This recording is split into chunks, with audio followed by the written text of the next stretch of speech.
Dr. Frankl, what is the difference between people who are able to pick themselves up, get over life's problems, and those who are not?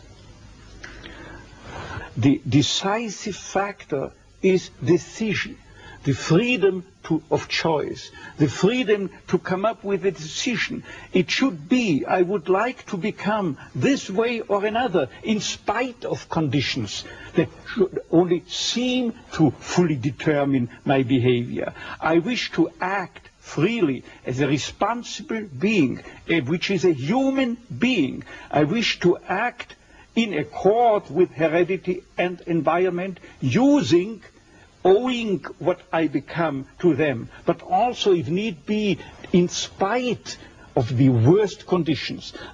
This is exactly what you could watch and witness under severe, extreme conditions of stress or of tragic conditions. Just think of people living for several years under the worst conditions of a prisoner of war camp.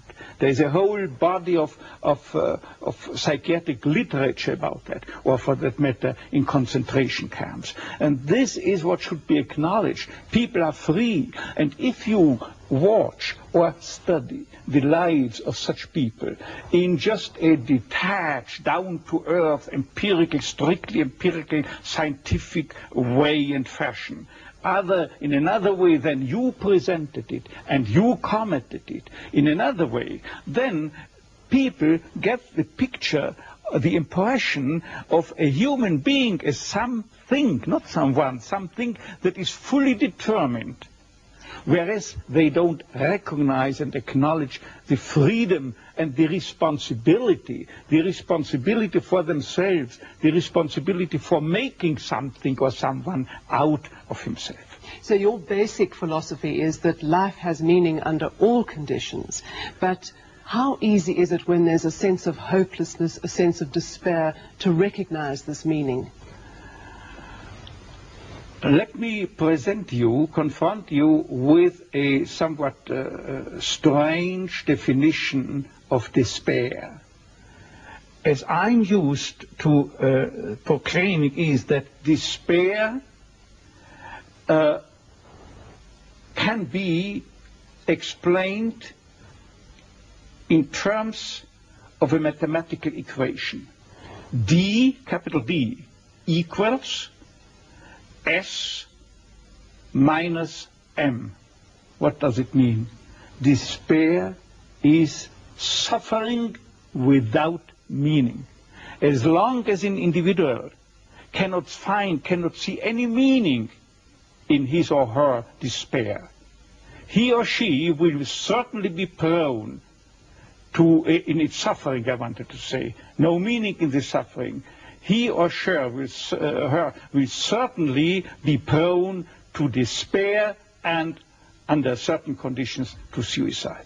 But at the moment they can see a meaning in their suffering, they can mold it into an achievement, they can mold their predicament into an accomplishment on the human level. They can turn their tragedies into a personal triumph. But they must know for what. What should I do with it? But if people, like so many segments of present-day society and population, cannot find any meaning whatsoever in their lives, cannot see anything meaningful, they more often than not have something to live by, or say at least enough to live by. They cannot see anything to live for. What is the answer to the question, why me? Why did this happen to me? The answer to such a question is nothing that a psychiatrist or any other type of a scientist can come up. But I would not share the opinion of, say, Jean-Paul Sartre, who said we have to accept and to shoulder courageously, heroically, the absolute meaninglessness of our lives. But what I think is rather that what we have to accept is the incapacity of our humanness, the incapacity to recognize the ultimate meaning in intellectual or merely rational terms. This is the only thing we have to accept.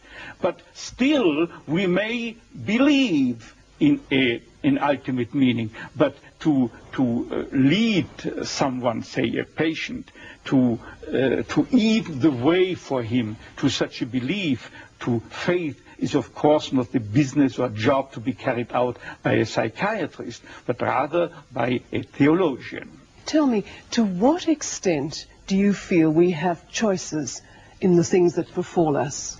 Our freedom is a finite freedom, a limited freedom.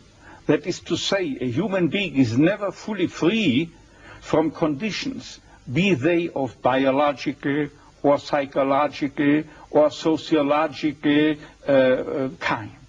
But the ultimate freedom is always and remains always reserved to ourselves. That is the freedom to take a stand to whatever conditions might confront us. How we react to the unchangeable conditions is up to ourselves. In other words, if we cannot change a situation, we have always the last freedom to change our attitude to that situation. Dr. Frankl, give me an example of meaning that can be taken out of a situation of despair. I once received a letter from a young Texan student who told me his own story. At the age of 17 years, he had an accident when indulging to his diving sport. And from that time on, he was paralyzed from the neck down. And he wrote to me, "I broke my neck, but it did not break me. I am at present helpless, and this handicap will remain with myself apparently forever. But I have not given up my studies. I went, because of my own helplessness, to help other people. I want to become a psychologist, to help others. And I'm sure," he wrote to me, "that my suffering will add an essential contribution to my ability to understand others and to help other people." This man, three years later, was invited by me to deliver a lecture, to read a paper at the 3rd World Congress of Logotherapy taking place at the University of Regensburg in West Germany. He was brought in and with his wheelchair by a plane from Texas to West Germany and delivered a lecture under the title, "The Defiant Power of the Human Spirit." The last sentence read, "I know that this is true because that man was me."